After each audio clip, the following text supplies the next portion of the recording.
Bonsoir à tous. Bienvenue dans cette 16e édition des Amis d'Ethereum France. On organise ce meet-up mensuellement avec Ethereum France depuis à peu près 1 an et demi, donc à raison d'un meet-up par mois environ. Cette édition, c'est au sujet des conférences Ethereum. Et donc avant tout, merci à Dizak pour l'initiative cet événement et à Jérôme et Comet qui nous accueillent dans leur bureau ce soir. Donc voici le programme. On va parler des conférences Ethereum. Je vais faire une introduction sur Ethereum France. Je vais parler également de DevConnect, parce que je suis vice-président de l'association Ethereum France et j'ai également récemment rejoint la fondation pour travailler spécifiquement sur DevConnect. Voilà, donc qui s'est passé la semaine dernière, il y a 10 jours. On va avoir un petit mot de Jérôme sur HCC, et puis la deuxième partie du meet-up se concentrera sur HCC spécifiquement, avec un atelier participatif que Diziac va mener. Et puis le plus important, les bières et les pizzas à la fin. Petite mention, ce meet-up est enregistré et diffusé en direct. Voilà. Donc un petit mot sur Ethereum France. On a pour mission de populariser la blockchain Ethereum dans toute la francophonie. On est une association loi 1901 à but non lucratif. On existe depuis 2015 maintenant, donc depuis quelques années. On a 3 activités principales. La première, celle des événements communautaires comme celui-ci et notre conférence annuelle ETHCC. On travaille également sur la publication d'études et de contenus sur notre blog, et on traduit de temps à autre des articles techniques également sur notre blog. On gère aussi la communauté, on rassemble de manière générale la communauté autour d'Ethereum en France, et on gère donc ces différents canaux que vous pouvez voir ici, nos différents Twitter, le groupe Meetup, Discord et notre chaîne YouTube sur laquelle sera diffusé ce Meetup, et parmi les autres, vous avez tous les enregistrements des Meetups passés qui sont dessus.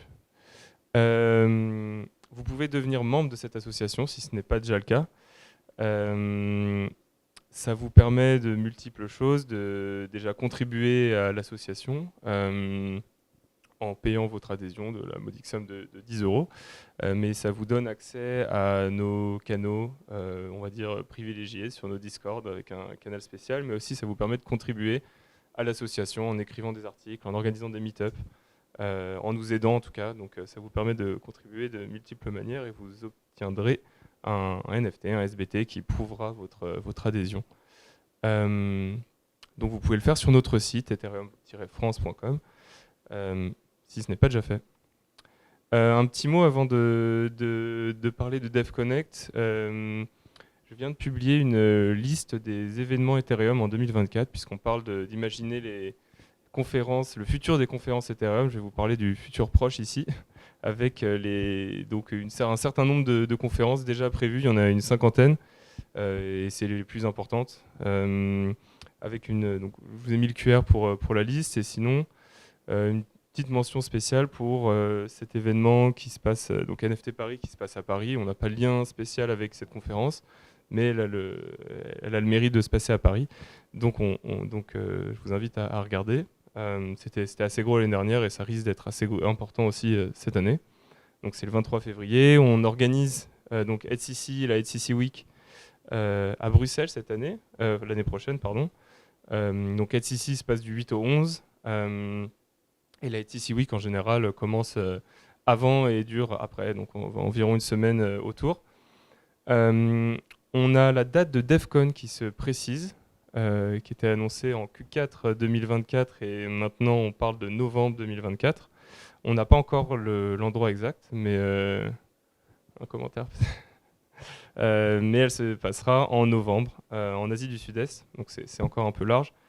Et les événements de Head Global, donc les hackathons de Head Global, qui sont, je pense, les plus gros hackathons Ethereum, qui ont été annoncés déjà à Londres, à Sydney, à Singapour, à San Francisco, aussi en Asie.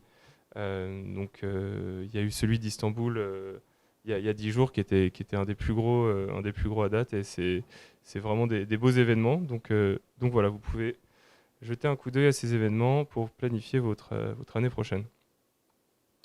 Donc je vais sauter dans le vif du sujet et vous faire un bref retour sur DevConnect. Est-ce qu'il y avait des gens dans la salle qui étaient à DevConnect? Yes, une personne. Eh ben très bien, comme ça vous aurez un bon aperçu de ce que c'était. Qui ne connaît pas DevConnect, peut-être? Ok, et bon, bah, je vais expliquer ça. Du coup, DevConnect, c'est un événement initié par la fondation Ethereum. C'est même plus qu'un événement, c'est une série d'événements. C'est une semaine d'événements indépendants même, puisque c'est organisé par des tierces. La fondation organise qu'une partie, et elle s'est déroulée cette année en novembre, donc il y a une dizaine de jours, à Istanbul. Euh, Peut-être vous connaissez DevCon que j'ai mentionné précédemment. DevConnect, c'est différent de DevCon. On fait parfois l'amalgame entre les deux. C'est vraiment deux séries d'événements différents, initiés et organisés par la fondation. DevCon, ça existe depuis 2014, avec la carte des événements ici, qui sont déroulés dans l'ordre Berlin, Londres, Shanghai, euh, Cancun, Prague, Osaka et Osaka qui était en 2019, il y a eu 2 années annulées, puis en Colombie en 2022, l'année dernière, euh, et l'année prochaine en Asie du Sud-Est. Euh, donc DevCon, c'est une grosse conférence qui peut ressembler à ce qu'on fait avec HTC. C'est une grosse conférence, c'est un organisateur qui est la fondation, qui sélectionne tout le contenu et qui organise tout. DevConnect, c'est un peu différent, c'est une semaine d'événements, ça ressemble plus à ce qu'on fait avec la HTC Week. C'est plein de conférences, c'est plein d'événements, plein d'organisateurs différents, à différents endroits dans la ville. Donc c'est plus décentralisé, on va dire. Donc, qu'est-ce que DevConnect? C'est des événements indépendants. Chaque événement va chercher à approfondir des thématiques spécifiques sur des domaines spécifiques. Ça va rassembler la communauté et les experts Ethereum au sens large. Et mention spéciale pour le cowork en fait, que la fondation Ethereum organise. Et c'est vraiment la chose principale que la fondation organise. C'est un endroit où les gens peuvent se rassembler pendant la semaine. Donc c'est surtout autour de ça on va dire que le cowork, c'est le centre névralgique de DevConnect, mais ensuite il se passe plein de choses autour. Et donc voilà, le rôle du coup de la fondation sur ça, c'est de signaler la présence de cet événement, notamment avec ce cowork, de rassembler les gens, donc de fédérer les gens dans la ville, et puis de permettre aussi aux communautés locales de se développer. Donc la présence de DevConnect à Istanbul a eu un certain impact, je pense, sur les communautés locales. On les a aidés, on les a impliqués dans l'organisation, et je pense qu'il y aura des belles choses qui en sortiront. Donc c'était la deuxième édition de DevConnect. La première, c'était l'année dernière à Amsterdam. Ça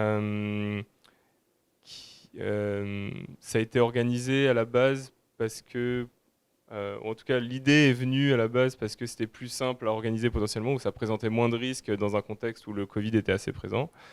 Et aussi pour présenter une alternative, un autre modèle de conférence, on va dire, avec d'autres curations.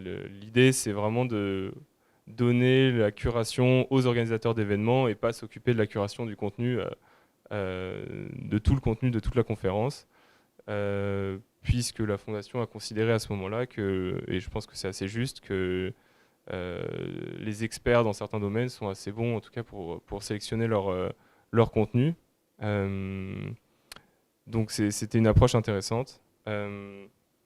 Aussi, je précise que Istanbul a été suggéré dans la liste dans un forum et a été fini par être sélectionné pour accueillir DevConnect. Donc je ne sais pas si ça a été la raison pour laquelle on a choisi ça, mais en tout cas c'était assez intéressant qu'on ait eu des suggestions d'endroits pour faire la conférence, et qu'au final ça a été choisi. Je pense qu'il y a eu, en fait, la communauté est venue et a proposé et a monté une sorte de dossier sur le forum, et puis finalement la fondation a évalué, on va dire, les dossiers et puis a sélectionné Istanbul. Donc c'est même dans le processus de sélection de l'endroit, ça s'est fait d'une manière collaborative, ce que je trouve assez intéressant. Donc, je reviens un peu sur ce qu'est DevConnect et ce que ça a été. Donc, je vous présente ici le calendrier de DevConnect, où la fondation a listé une cinquantaine d'événements qui s'est déroulé pendant la semaine. Donc, on y voit le cowork, mais pas que. Il y a eu des événements en tout genre. Il y en a eu 200 dans la semaine, mais la fondation a pris on va dire, la liberté de faire une pseudo-curation, en tout cas de sélectionner des événements qui considéraient être de grande qualité pour on va dire, diriger l'attention vers certains événements. Et donc là, je vous en parle de certains par thématique. Je mentionne aussi que ou en tout cas une bonne partie de ces événements ont été enregistrés. Donc si vous voulez accéder aux enregistrements de ces événements-là, vous pouvez accéder à ce lien. Les enregistrements ont été faits via Streamed d'ailleurs, qui est une application intéressante puisque tout le stockage des vidéos se fait de manière décentralisée en utilisant un protocole qui s'appelle LivePeer. Donc c'est du bon dogfooding, on va dire. Et vous retrouverez sur cette application donc les enregistrements de ces différents, ou en tout cas d'une partie de ces différents événements. Je peux en mentionner quelques-uns. Donc Ed Gunu, qui était un événement que la fondation a beaucoup aidé. C'était avec la communauté turque, où il y a eu 2000 participants. Donc c'était vraiment un des gros événements de la semaine. Vitalik est venu parler. Il y a eu Aya Miyaguchi de la fondation et des speakers locaux. Et on a organisé ça vraiment avec la communauté locale.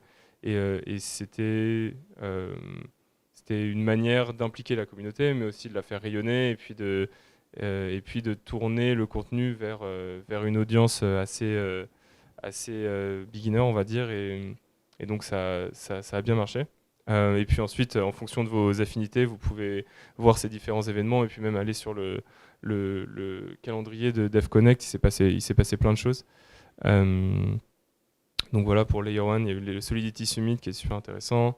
Il y a eu la Zouzalou également, je ne sais pas si vous avez entendu parler de ça, mais c'est un événement qui est assez ouvert. Je l'ai mis dans la section cryptographie, mais il parle de longévité, d'AI, de plein de choses. Et puis qui est un format un peu... ils ont une première édition Monténégro, et leur format, c'est de faire une sorte de hacker house sur une semaine, 10 jours, où les gens viennent, pareil, échangent, et puis font des talks plutôt petit comité, mais c'est de grande qualité. Donc si vous pouvez aller un jour à Zouzalou, c'est super intéressant. Je pense qu'ils vont faire des choses intéressantes dans le futur aussi. Voilà, sur le gaming, il y a eu Autonomous World Assembly par 0xPark. Et un autre format intéressant que je mentionne ici, les Unconferences. Donc ça, c'est des conférences où il n'y a pas d'agenda. C'est une sorte d'open mic où les speakers viennent et prennent la parole s'ils le veulent. Et c'est un format plus collaboratif où il y a des whiteboards et tout le monde peut plus ou moins participer. Donc je m'attendais à avoir une sorte de gros bordel général, mais en fait ça se passe super bien et les gens sont bien intentionnés. Et le contenu qui en sort est un peu différent et du coup ça rend le format super intéressant. Voilà, et Ad Global Istanbul que j'ai mentionné. Je vais vous parler rapidement du cowork de DevConnect.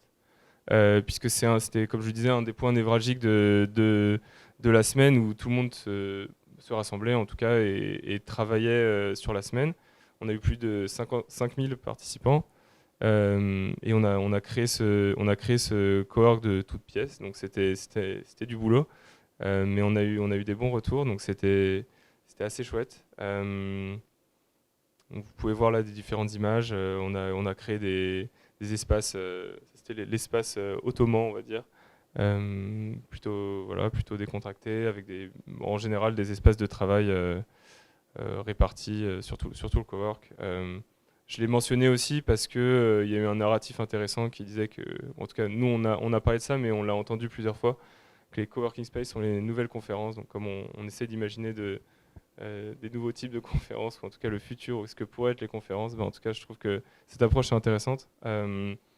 Mais ce qui en sort, c'est qu'au final on fait aussi des conférences pour rassembler la communauté et que les coworking space remplissent bien ce rôle-là. Et je pense que c'était assez réussi. Et un dernier élément intéressant, c'est on a fait des discussion corners dans le cowork où pareil, un peu format open mic où les participants pouvaient venir réserver en mettant leur nom et parler pendant 2 heures euh, à qui veut d'un sujet ouvert. Donc ça, je crois pas l'avoir vu dans d'autres conférences et ça a plutôt bien marché. Et puis c'est pareil, c'est des choses qu'on teste et puis on verra ce qu'on en fait plus tard, mais c'était en tout cas plutôt une réussite. Et pareil, on a mis à disposition des salles de meeting pour que tout le monde puisse les réserver dans les conférences. Donc, et pareil, ça a très bien marché. Donc ça, c'était assez intéressant. Voilà. Euh, c'est tout pour moi. Pour le tour sur DevConnect, je vais passer la parole à Jérôme qui va donner un petit mot sur HCC. Qui dans cette salle ne connaît pas HCC? On a bien fait notre travail en étant l'un des événements, en fait l'événement le plus souvent organisé de tout l'écosystème. On a commencé HCC finalement avec EdCon Paris en 2017, donc pratiquement déjà 7 fois, et là maintenant une 8e fois qu'on organise un événement important dans l'écosystème Ethereum. Et c'est assez particulier HCC parce que c'est un peu le seul événement de ce type. Alors, on est organisé par une association avec qui sont quasiment inexistants avec la fondation, si c'était un respect mutuel et le fait qu'on organise cet événement tous les ans. Et donc l'année dernière, cette année, c'était HCC 6 qui s'est passé au mois de juillet. Donc, vous y avez pour la plupart tous entendu parler, ou au moins été là-bas ou entendu parler de cette conférence. Ça fait déjà longtemps, juillet. Mais quelques rappels en termes de nombre. On avait 5200 personnes qui sont venues aller à la conférence, 350 speakers. Ça fait beaucoup, beaucoup, beaucoup de speakers. En termes de taille, c'est même plus gros que DevCon. Donc c'est assez énorme comme conférence. Et comme ça se passe tous les ans à Paris, les gens savent et que ça se passe et je prévois d'y être. Donc on est maintenant dans le calendrier placé et vu. Et les entreprises s'organisent pour venir à HCC et pour être présents, pour faire des annonces, pour développer leur business, pour recruter, comme les gens qui veulent participer à découvrir cette industrie, ils sont aussi. On avait donc 12 tracks, 12 thèmes qui étaient abordés le long d'HCC et plus de 120 heures de contenu que vous pouvez retrouver sur la chaîne Ethereum France, évidemment. Alors, HCC, c'est une conférence qui est possible parce qu'il y a des volontaires qui participent à la conférence. On en avait à peu près 200 cette année. Et on ouvre aussi des places pour les étudiants, pour que les étudiants puissent venir gratuitement à la conférence et participer de partout dans le monde pour venir voir HCC. On a changé un peu le format cette année. HCC 6 était pour la première fois un événement qui s'organisait sur plusieurs bâtiments. C'est la première fois qu'on a fait ça. Oui, c'est moi. Parce que j'ai des organisateurs qui me regardent. Qu'est-ce qu'il va dire la première fois? Donc c'est la première fois qu'on avait plusieurs bâtiments. Et c'était un challenge pour nous, de se dire, en fait, il y a la plupart de la conférence qui se passe dans la maison de la mutualité, mais il faut faire 5 minutes à pied pour arriver dans un deuxième bâtiment, le collège des Bernardins, pour voir la suite de ce qui se passe, le reste des tracks qui se passaient là-bas. Puis ça nous a permis de commencer à occuper un peu la rue, de se dire on va commencer à mettre une partie du catering dehors. On va peut-être commencer à par des partenariats avec des restaurants et des cafés qui sont sur le côté. Et en fait, tout ça, ça se passe parce que la conférence a beaucoup grandi. Donc, faire cette conférence à Paris, c'est bien de le faire régulièrement au même endroit parce que ça nous permet d'être plus efficace dans notre organisation, de travailler un peu avec toujours les mêmes partenaires. Mais ça crée aussi des difficultés pour grandir. Parce que des lieux qui peuvent accueillir 5000 personnes à Paris en intramuros, il n'y en a pas beaucoup, il n'y en a même quasiment pas du tout. Il n'y en a pas du tout. Et donc, si on veut faire une conférence plus grosse, on est obligé d'avoir des petits endroits autour d'un endroit moyen, ou alors d'avoir vraiment un endroit gigantesque. Genre avoir un palais des sports, un salon des expositions, un truc complètement dingue. Donc on est aujourd'hui dans un sweet spot, entre guillemets, 5000, 6000, 7000, où ok, ça peut rester jouable, mais si on voulait être 15 000 ou 20 000, il n'y aurait pas vraiment de lieu qui pourrait accueillir. Donc il faudrait aller directement à 40 000 ou 50 000 et faire un truc complètement disproportionné. Alors on n'est pas dans des folies des grandeurs, on croit avec l'écosystème, on croit avec la demande qu'il y a pour assister à cette conférence. Et aussi on commence à croître vraiment aussi avec les événements qui s'organisent autour. Et donc cette illustration ici, vous le voyez, si vous cliquez sur HCC Week, vous pouvez regarder les 300 événements, 300 side events qui sont organisés en même temps qu'HCC. Ça nous permet de croître de façon décentralisée. Et bon, c'est bien de croître de façon décentralisée quand on fait une conférence blockchain, quoi. Alors cette année c'est particulier parce que, enfin l'année prochaine c'est particulier parce qu'on va le faire à Bruxelles, du fait de la présence des Jeux Olympiques. Voilà, on est très content de cette décision parce que maintenant on apprend qu'ils vont doubler les prix du métro et que vous ne pourrez pas circuler en voiture dans Paris. Et on se dit ah bon, on a bien fait, on aurait eu une bonne surprise à se dire qu'on le faisait finalement encore une fois à Paris. Mais ça ne veut pas dire qu'on ne reviendra pas à Paris un jour. Et aussi, on prend l'opportunité d'être ici à Bruxelles pour réfléchir à de nouvelles choses qu'on pourrait faire. Imaginez être ici différemment. Et c'est tout l'intérêt de ce meet-up, c'est de vous dire que cette année, déjà, on le fait à Bruxelles. J'espère que vous ferez le déplacement pour nous accompagner dans cette nouvelle ville, mais aussi de réfléchir à ce qui a bien marché chez d'autres conférences. Comme on a un lieu qui s'y prête beaucoup plus à l'expérimentation et à l'essai, de pouvoir introduire de nouvelles choses dans cette conférence. Alors, ça va se passer sur 4 jours. Il y aura grosso modo les mêmes thèmes. Il y aura des thèmes un peu nouveaux, des thèmes qui vont un peu changer. On attend un peu plus de monde, on attend un peu plus de speakers aussi. Et l'engouement est très fort de ce qu'on a pu mesurer autour des autres conférences Ethereum auxquelles on a assisté pour dire « Ah, trop bien, une nouvelle ville, Bruxelles, génial !» Donc, franchement, pour l'instant, ça se présente très très bien pour l'organisation de cet événement, du côté de l'association et des organisateurs. Et voilà, on va prendre l'occasion de ce meet-up pour aussi prendre vos feedbacks, ce que vous n'avez pas aimé dans HCC6, ce que vous avez aimé ailleurs, ce que vous auriez aimé voir refaire à HCC7 de HCC6, et toutes vos idées. Et je vais passer la parole à Diziak pour animer cet atelier, quoi. Merci Jérôme pour cette présentation et retour sur ICC. Donc on va vous proposer en fait un petit atelier participatif. Alors c'est quelque chose de nouveau pour Ethereum France. On s'est dit que quand même c'était extrêmement important de récolter les feedbacks de tout le monde, et on va faire ça à l'ancienne avec les bocaux que vous voyez sur cette table. On investit dans du matériel, on a acheté plein de post-it. Grâce à vos adhésions à l'association. L'association, c'est 10 €, ça vous donne un pouvoir de vote, et en plus, ça nous permet d'acheter des post-it de couleur. Et donc, on va avoir en fait trois bocaux, donc trois endroits où vous allez pouvoir vous exprimer de manière anonyme. Voilà. On a un système de zero knowledge proof par-dessus pour garantir votre anonymat. Donc, le boco vert, voilà, c'est le boco plus, c'est pour nous raconter du coup vos moments préférés, ce que vous avez adoré sur Ethereum France. Je suis pas censé me déplacer avec la caméra, si c'est bon, ok. Donc voilà, vous allez avoir des post-it verts, vous allez pouvoir nous raconter vos coups de cœur. Il faut vraiment y aller parce que ça fait toujours plaisir à l'équipe et c'est extrêmement important. Deuxième bocal, c'est donc un sticker rouge avec un moins.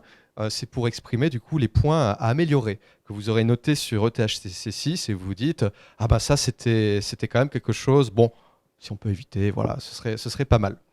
Dernier bocal, c'est le bocal jaune, c'est pour exprimer le futur du coup d'ETHCC7, toutes vos idées, toutes vos envies. Et finalement le but, ça va être à partir du coup de ce travail collaboratif, dans les jours, semaines qui arrivent, d'en faire un petit article de blog et de tirer les leçons de tout ça.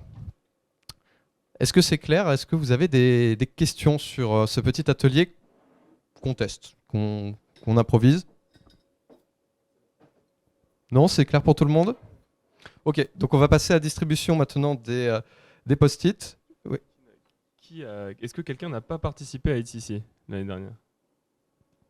Ok, c'est intéressant. Du coup, concentrez-vous sur les post-it jaunes pour nous exprimer ce que vous souhaitez voir dans ICC 7. Vos idées, et franchement, sentez-vous libre. On peut y aller. Ce n'est pas décisionnaire non plus. On va récolter les feedbacks. Et voilà, il y a des questions de budget, de temps, voilà, et on va commenter tout ça tous ensemble.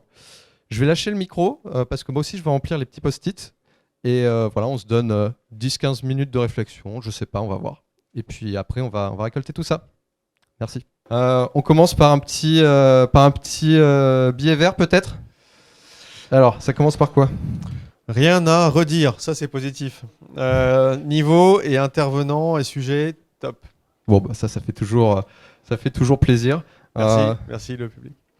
Je vais en tirer un autre et comme ça, je vais te le dire. Non, mais attends, si tu veux, si on garde tous les verres pour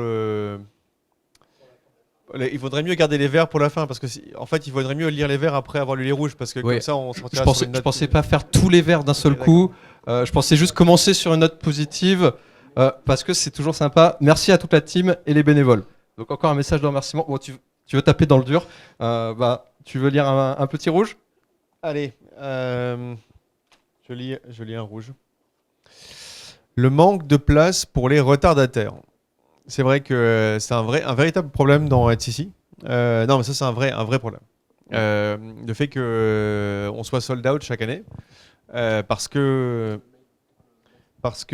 ça indique qu'il y a plus de demandes que d'offres et que on a de la place pour grossir, mais aussi qu'on pourrait réguler par le prix. Ça, on pourrait dire, en fait, on n'a qu'à faire des places plus chères, comme ça, à un moment, il y aura une sélection. C'est quelque chose qu'on s'interdit de faire, de par notre situation d'association, mais c'est quelque chose, du coup, qui crée des problèmes. Il faut prendre ses billets tôt. On essaie aussi de ne pas encourager le marché secondaire, pour ne pas encourager de spéculation autour des tickets. Et là aussi, c'est un choix qui n'est pas parfait, parce qu'on pourrait dire on n'a qu'à laisser les gens acheter les tickets et puis ensuite les revendre.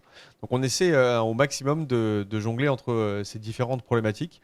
Et on a de nombreux débats en interne avec les attendees aussi et au niveau de l'association.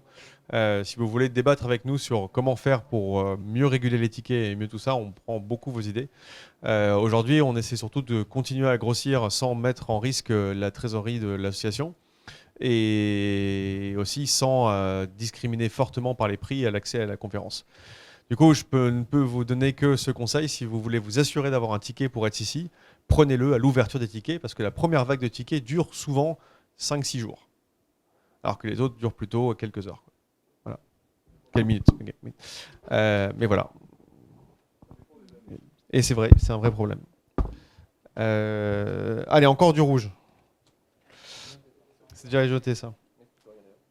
Non, j'en prends une comme ça, je la passe. Le rouge. Alors attention, la transparence sur les critères pour être média partenaire.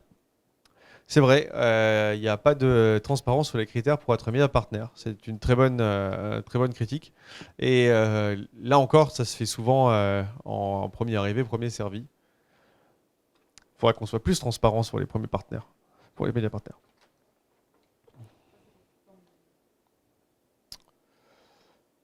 Waouh. Franchement, ça me fait plaisir. Il passe. Je sais pas ce qui est écrit. Les hackathons en masse, non? Les hackathons en masse? Merci. Alors attendez, on va essayer de décrypter celui-là. Les hackathons en masse. Il y a quelqu'un qui est très content sur les hackathons. Bah super. Il y en avait combien d'hackathons En masse. Il y Voilà. en avait genre 3 ou 4, je crois. Hein. Ouais, il y en avait. Des thèmes différents. Ok. Petit verre, une bonne idée sur le double lieu. C'était franchement risqué pour nous de faire ce double lieu parce qu'on repartait d'une expérience particulièrement échaudée en termes d'organisation, de facilité de lieu et tout ça sur des événements comme NFT New York City où il y avait genre 6 lieux autour du même truc et c'était franchement difficile d'y aller. Et les sponsors de la conférence étaient c'est complètement dur. D'ailleurs, cette année, ils ont fait tout au même lieu, mais les éditions présentes de NFT New York City, c'était étalé et on s'est dit, purée, on va devoir faire ça aussi. C'est compliqué pour nous. Et on a réussi d'avoir 2 lieux qui étaient proches, ce qui est aussi compliqué de ce côté-là. Enfin, voilà. Et super les badges ENS, effectivement, c'est bien. Maintenant, si vous avez votre ENS, vous avez ça. Notez qu'on a l'ENS as.et, j'en parle régulièrement, on aimerait bien un jour pouvoir distribuer votre nom.as.et, comme ça vous auriez votre ENS en tant que membre de l'asset, enfin de l'Ethereum France. On y travaille encore, on finira bien par trouver une solution pour vous les distribuer. Et dans ce cas, vous aurez votre ENS. On part peut-être sur un jaune. On n'a pas encore commenté, je crois. Donc Non, les jaunes. on finit les rouges, comme ça après on a fait notre autocritique sur le rouge et le vert. Je vais zoomer sur les rouges, comme ça tout le monde pourra lire aussi. Être le plus clair possible sur l'accès à la soirée de clôture en fonction des tickets, en particulier par jour. Oui. Alors, les tickets par jour étaient une solution de, de, de consolation pour pouvoir bien s'organiser par rapport au fait que certains tickets étaient complètement sold out. Donc, en fait, c'est possible pour nous d'avoir des tickets par jour en plus, parce qu'on peut un peu plus réguler le flux. Mais trouver des lieux qui peuvent accueillir 6000 personnes pour une soirée, avec les problématiques d'open bar et tout, c'est aussi excessivement compliqué et excessivement cher. Donc, point noté, on devrait être plus clair sur ces conditions d'accès et on ne manquera pas de le faire pour l'année prochaine. Trop d'events sur une période trop courte. Pourquoi ne pas allonger la durée pour avoir plus de side events? Ouais. Tout à fait. Et là, en fait, il y a une question de volume. Pardon. Non, vas-y. Ça, c'est la HTC Week est aussi longue que vous le souhaitez en fait. C'est-à-dire que les événements peuvent commencer 2 mois avant. Le problème, c'est que vous bénéficierez pas des personnes présentes pour être ici. Donc ça dépend pas de nous. Mais je rebondis sur ce commentaire-là qui est intéressant. On a volontairement, pour HTC Week, qui est la semaine autour d'HTC, on n'a volontairement pas effectué une grosse curation parce qu'on veut que ça reste ouvert à tous et que tout le monde puisse s'organiser et que tout le monde puisse aller à ces événements, surtout dans le contexte où les places pour HTC sont limitées. Mais c'est un point très intéressant. Je trouve que pour moi, la DevConnect a un peu trop, par exemple, fait de curation. Nous, peut-être pas assez. Donc peut-être qu'il y a un juste milieu à trouver et c'est des pistes intéressantes. Des conférences qui insistent sur les cas d'usage. Alors j'imagine que c'est une critique parce que les conférences n'insistent pas assez sur les cas d'usage.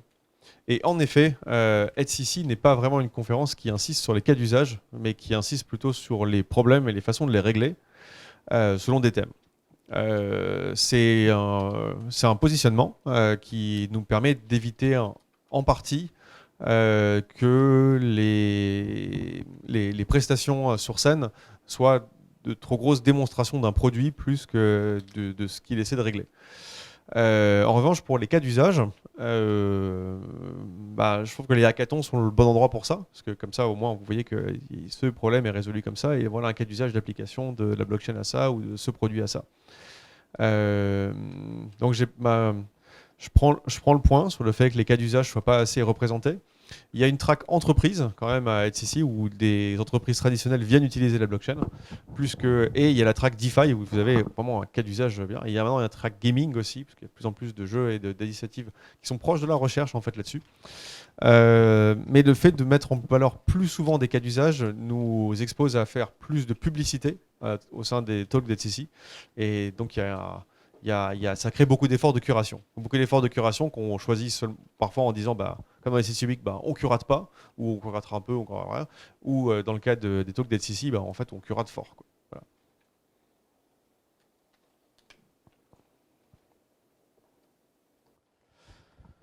Waouh, on a déjà dépilé les verres. Ok.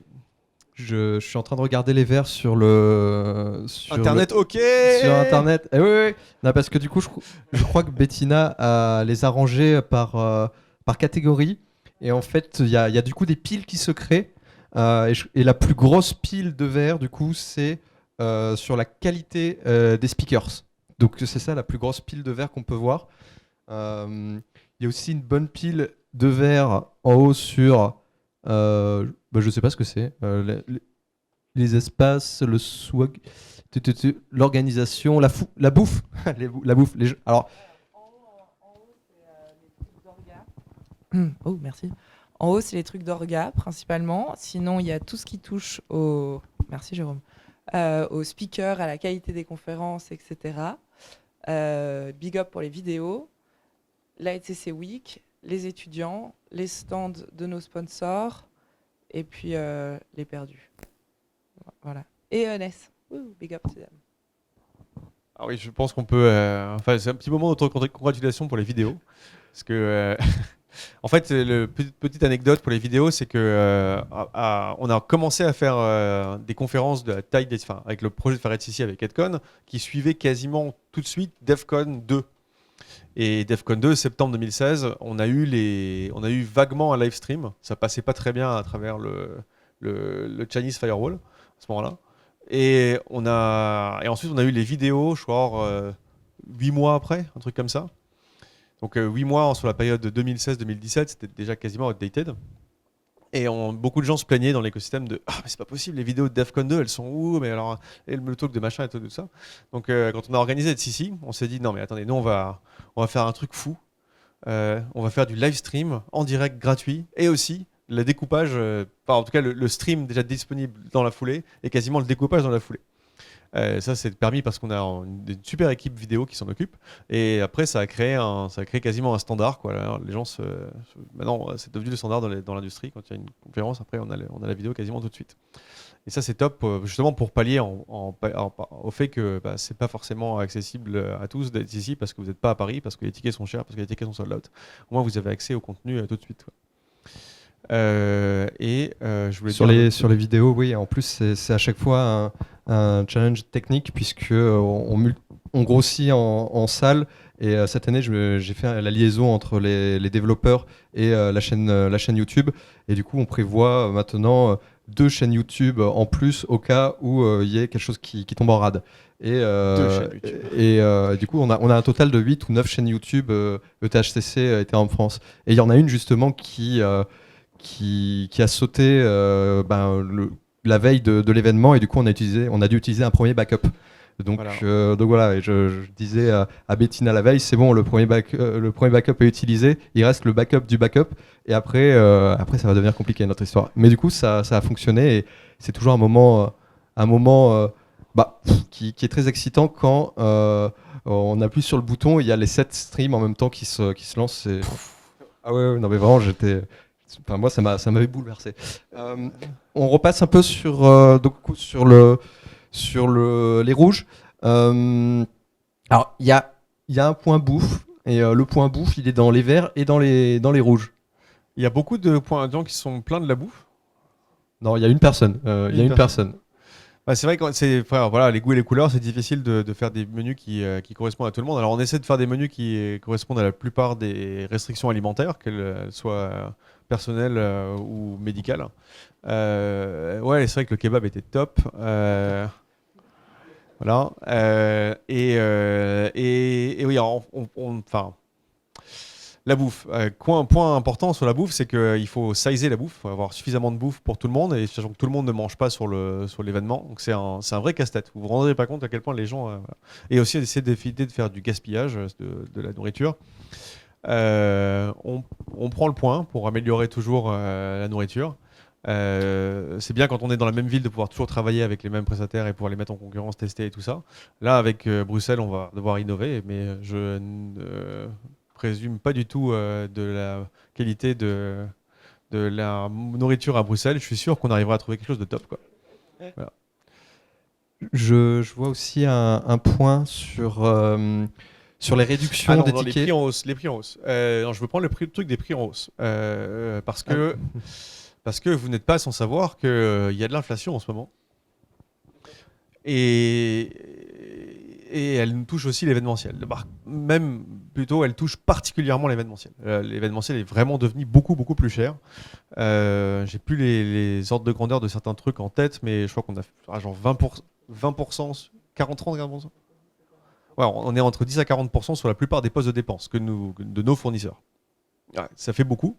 Inflation qu'on est obligé de répercuter. Parce que HCC, en fait, essaie d'être au moins at cost et si possible un peu plus pour l'année prochaine pour pouvoir grandir. Donc quand vous faites une conférence, en fait, vous avez 3 options où récupérer du revenu. Vous pouvez demander au speaker de payer.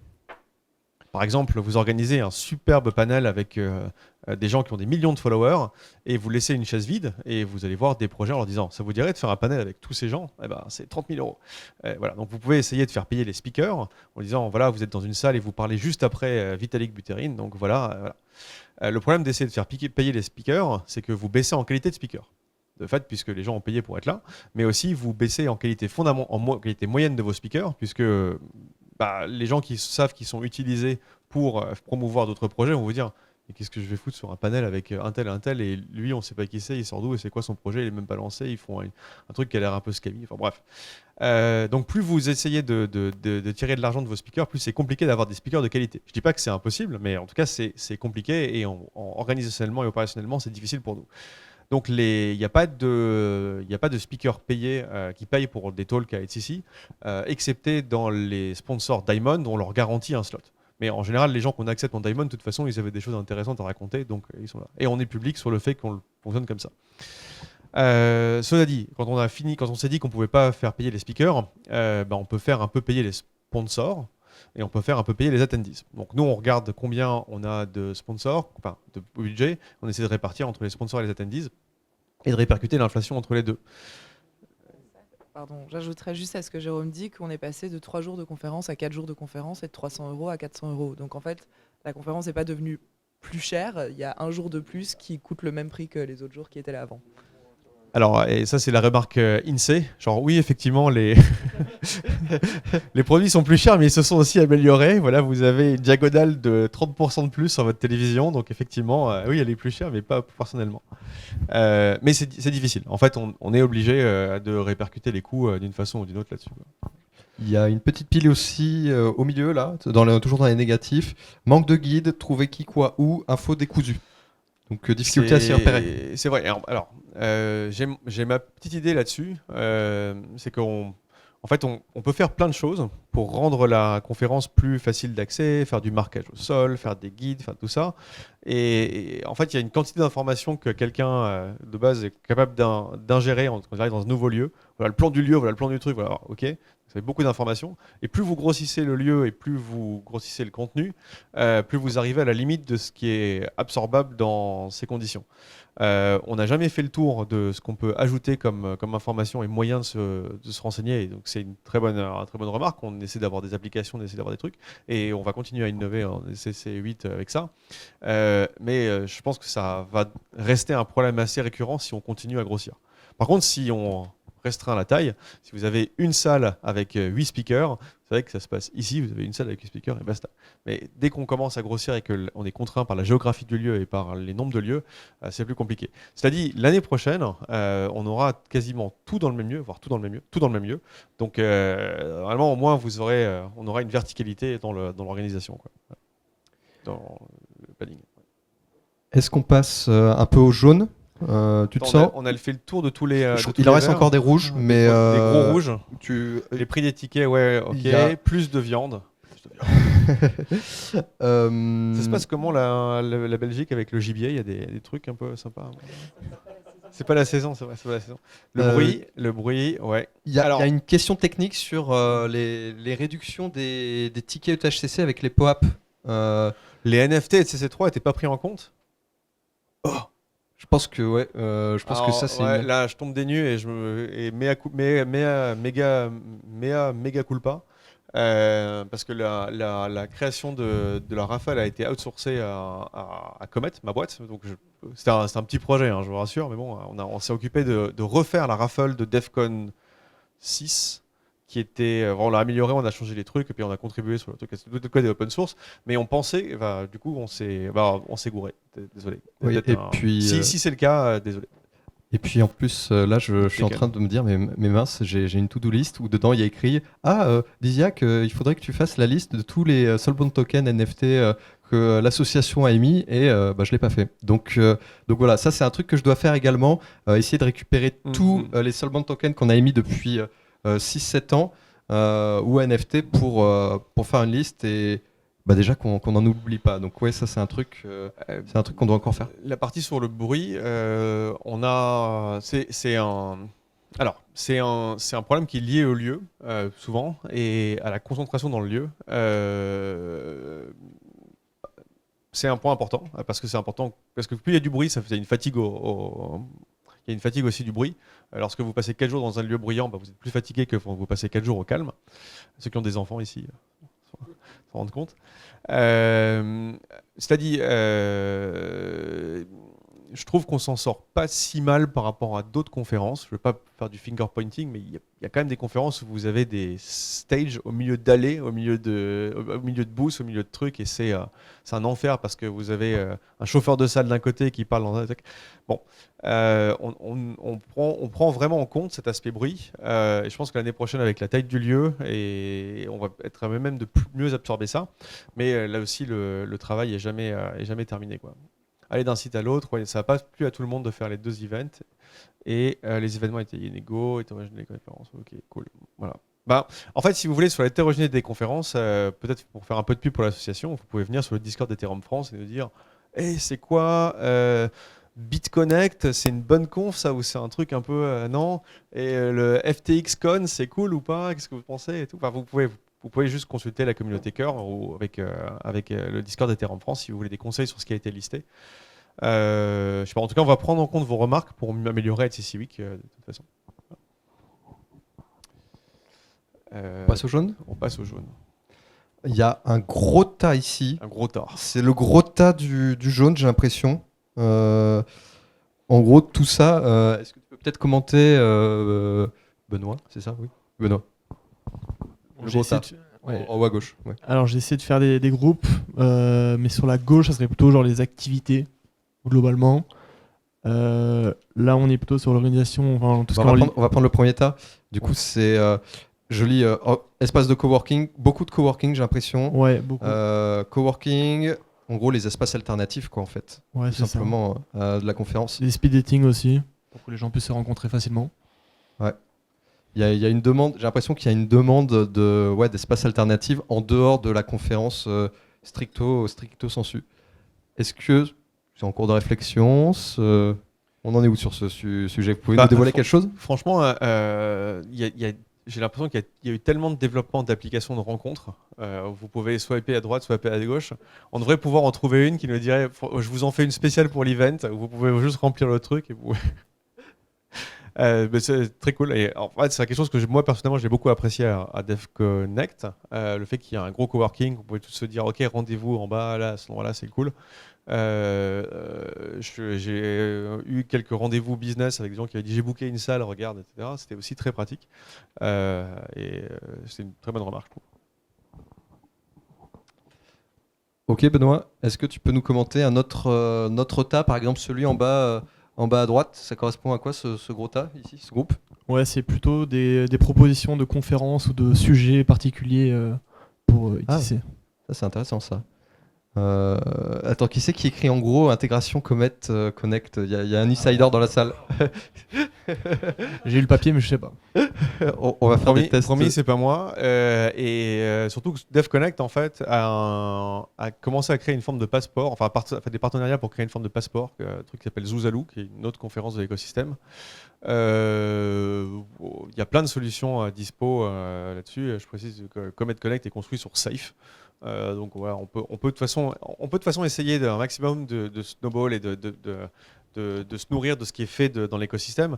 Le problème de se nourrir de choses qui sont faites dans l'écosystème, c'est que de par la position d'HTC, quand on choisit une solution, on la met de fait beaucoup en avant. Et ça, c'est quelque chose sur lequel on a essayé d'être un maximum neutre. Par exemple, jusqu'à présent, je pense que vous n'avez pas du tout remarqué que la raffle, il y avait marqué ah tiens, ça a été fait par TrueBit et puis ça a été remarqué par Comet. Parce qu'on veut pas que ça serve de panneau d'affichage de ah regardez, ça c'est les boîtes qui font des trucs bien ou qui font des trucs voilà. De toute façon, quand on choisit quelque chose qu'on intègre dans la stack technique d'HTC, on veut s'assurer que avant tout que ça marche pour les 350 speakers et les 6000 personnes qui viennent. Ensuite, sur des besoins ponctuels, on peut utiliser des choses à droite ou à gauche. Mais c'est forcément un truc sur lequel on essaie d'être un maximum neutre et agnostique et de ne pas mettre en avant des solutions qui ne sont pas respectueuses beaucoup de la privacy, qui ne sont pas respectueuses beaucoup de ceci, beaucoup de cela. Enfin, on veut pas trop influencer le réseau de l'écosystème en disant ce truc-là c'est cool, allez-y, quoi. Mais écoutez, si on a besoin un jour de Comet Connect, je pourrais pas vous imposer. Là, je commence moi à me marrer sur ce que je suis en train de lire. Du coup, il y a des demandes pour que Jean-Claude Van Damme fasse l'ouverture 10cc7, aussi Patrick Collins, ou encore il y a une demande d'airdrop, je pense. Une interview de Jean-Claude Van Damme par Vitalik Buterin. Ou une interview de Vitalik Buterin par Jean-Claude Van Damme. Franchement, c'est bon, bref.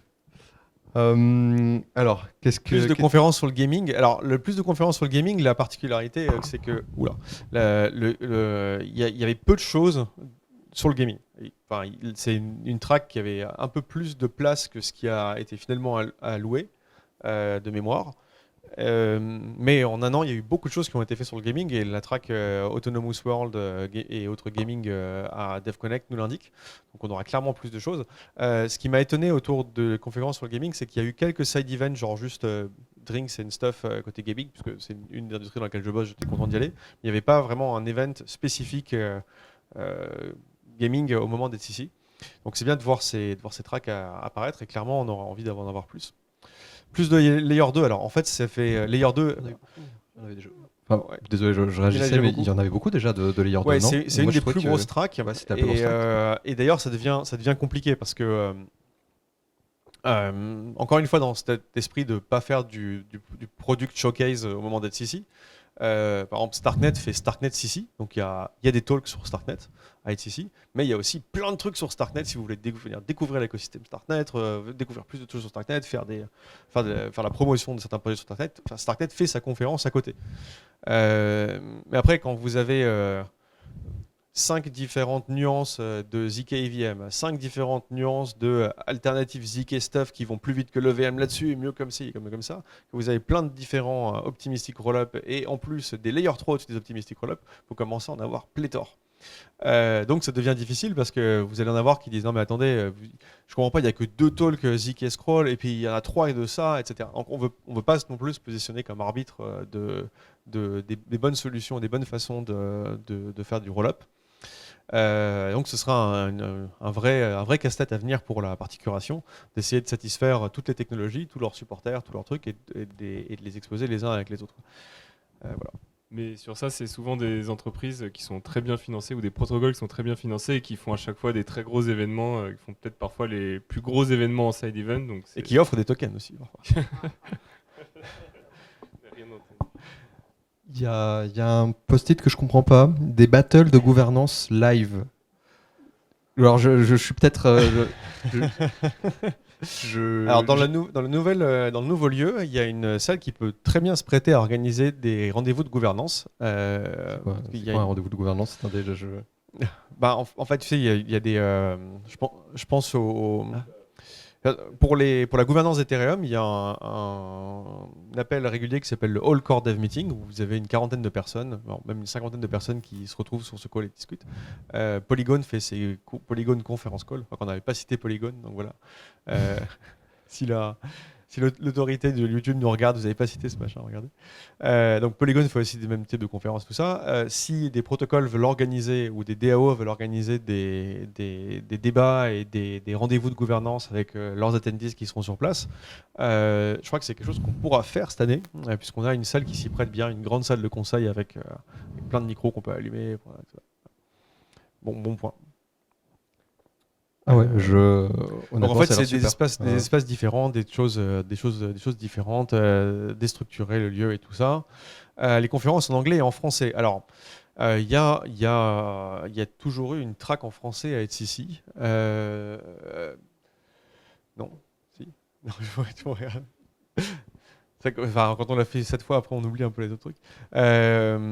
Et c'est difficile de bien de trouver un positionnement là-dessus entre dire on fait du contenu en français, on fait pas du contenu en français et tout.